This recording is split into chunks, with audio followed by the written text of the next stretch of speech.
Monsieur le maire, mes chers collègues, sur ce vœu déposé par le groupe Les Écologistes, permettez-moi d'avoir une position un peu plus nuancée. Oui, les autocars de tourisme posent parfois problème à Paris. Oui, on ne peut pas ignorer leur impact sur la pollution, les nuisances sonores, la saturation de certaines rues et parfois les comportements inciviques de certains chauffeurs. Je pense à la dépose en double fil, les moteurs tournant à l'arrêt, le stationnement anarchique. Cela, nous le constatons tous dans nos arrondissements. J'étais moi-même intervenu à ce sujet au Conseil de Paris, ainsi qu'avec une question écrite à la maire de Paris sur la circulation abusive de cars de touristes sur les voies pour bus notamment.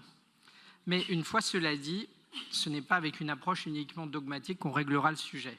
La réalité, c'est qu'il faut reprendre ce dossier à la base, avec un plan global de circulation, de stationnement et de gestion logistique adapté aux réalités de notre capitale.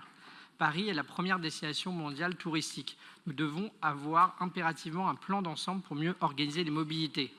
N'ai-je pas entendu en réunion tourisme lors du Covid la volonté de la ville d'avoir plus de touristes de province venant de nos régions? Vous devez savoir qu'avec le train, c'est pourtant l'autocar qui est le moyen principal de venue des provinciaux sur Paris. Alors on ne peut pas tout dire et son contraire. Nous appelons donc à une refonte sérieuse du système. Il faut d'abord identifier plusieurs zones de stationnement dédiées.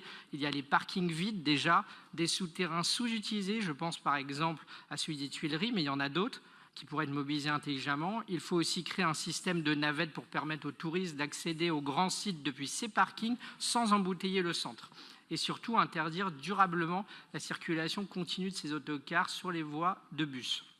Ce n'est pas leur rôle, ce sont des véhicules lourds, je le rappelle, parfois présents à toute heure sur des axes déjà saturés, ce qui nuit gravement à la fluidité et à la sécurité du trafic.